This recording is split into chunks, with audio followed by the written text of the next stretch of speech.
family history is helping others discover theirs. Yeah, our Sean Martinelli takes us to the town of the Plains in Fauquier County to get to the heart of it.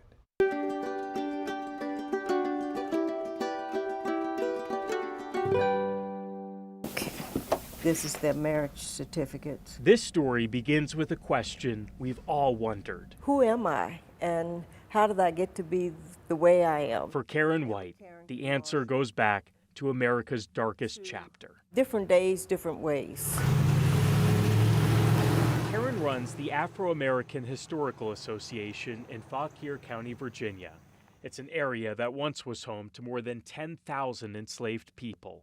But records for many of them note their first names and little else. It was easier, I believe, for a person to not consider them fully human. For Karen, first names were not enough. Okay, so this is another one of my families. These were her ancestors. This is a family tree of Bristol Grigsby. She wanted to know their stories. I imagine a fisherman, if he really likes to fish, I think they're going to go to as many ponds as possible. For me, I wanted to find more about different family members. Decades of research helped reveal Karen's family tree. She got her answers.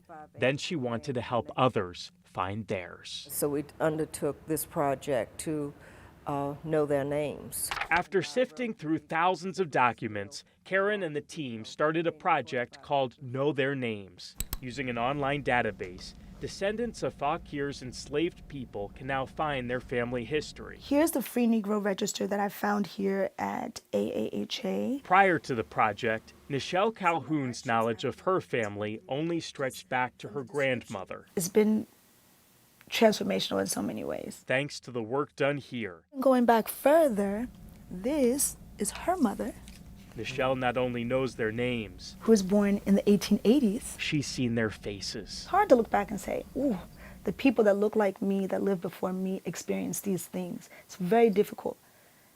I look back in a totally different way now. And seeing Black women collecting, preserving the stories that I didn't even know existed, it really made such a huge impact on me.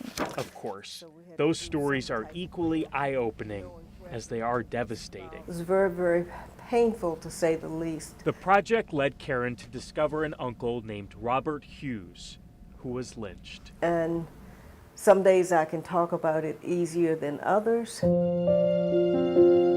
Robert's story now lives on with thousands of others.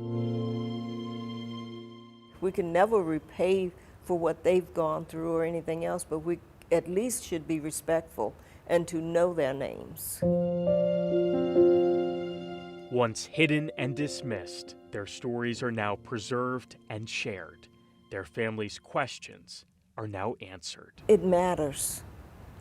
It gives breath to the history that has been invisible for so long, that has been overlooked, overshadowed, downplayed, unimportant. It tells people that we were here. This is our story. This is our lives.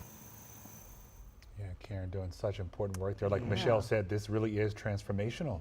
And they're not done yet with this project, right? Far from it. No, they're not done. They won't be done until they document the name of every single enslaved person from that county. And this is already one of the most large and most comprehensive databases of its kind in the whole country. I think whether you have family members that you can trace through Fauquier County or not, what this hits on is so many of us don't know huge parts of our history because of that dark chapter in our nation.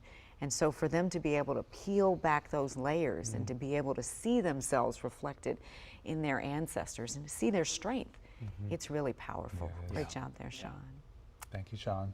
And you want more of these stories, right? Folks making an impact in our community. Yep, you can email us, theheartofit@WUSA9.com. There's a lot of Karens out there. There's a lot of people who are doing some really great work in their community.